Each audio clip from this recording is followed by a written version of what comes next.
We were hired by a successful developer to incorporate some shell medical office buildings into his campus that they were planning off of Warm Springs and Decatur, paying attention to what was built in the market because the owner wanted to do some very good buildings but still try to keep them at the same cost. And we generated this plan with 4 simple 10,400 square foot buildings.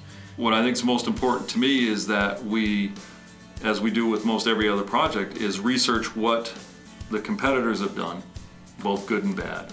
Learn from that, share that with the owner, get their feedback, and then use our talents both in the planning of the site and the actual buildings to make them very comfortable and bring a warmth with a higher level of finished materials. We've got what we think is a very simple floor plan, a creative way to kind of handle the entrance and transition from this outside environment into the inside. A lot of that is handled with the natural materials, the stone, very much blends into the desert landscape, contrasting it with some of these more refined materials. And then as you go inside, it's more of the same with this kind of natural feel, very warm materials such as the carpet, which picks up on the colors of the natural stone. You can tell from a distance that it has more of a, I guess, a presence, especially right now, because there's not a lot around it. It's kind of out in the desert, and I think that's kind of the way it's meant to be perceived.